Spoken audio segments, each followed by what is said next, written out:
Our other top story of the morning, of course, is U.S. Ambassador to the United Nations Nikki Haley yesterday announcing her resignation. She will work in the post until year end, but then is leaving. She did not give a reason why. Steve Forbes, you have some thoughts on this. Given the environment we have today, when you leave the federal government and want to take another job, you have to be very careful you don't trip on numerous laws about doing something that you shouldn't do.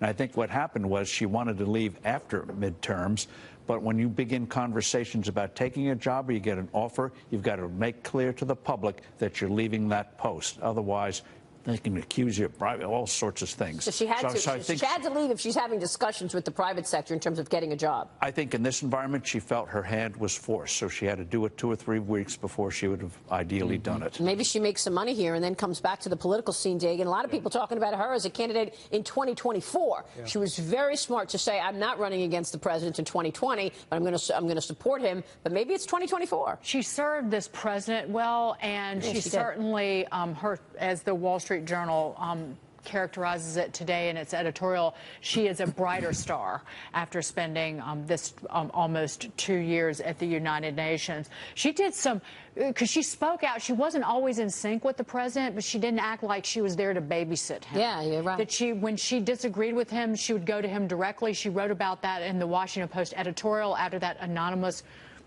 piece of garbage that was in the New York Times. But she was fierce in standing up for American interests and taking on the entrenched interest at the United Nations.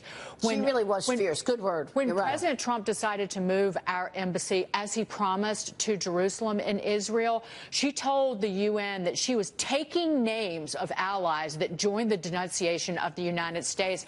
And she also took on, in withdrawing from the United Nations Council on Human Rights,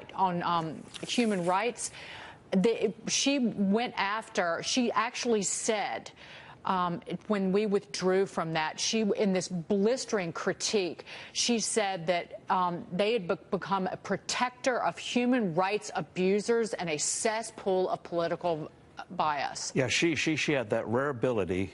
She looked good. She made her boss look good. Yes, she did. And that's key. Yeah. She made him look good. Very accomplished governor, and this position gave her a national stage, and she really shined. Yeah. She really shined. Great analysis on this.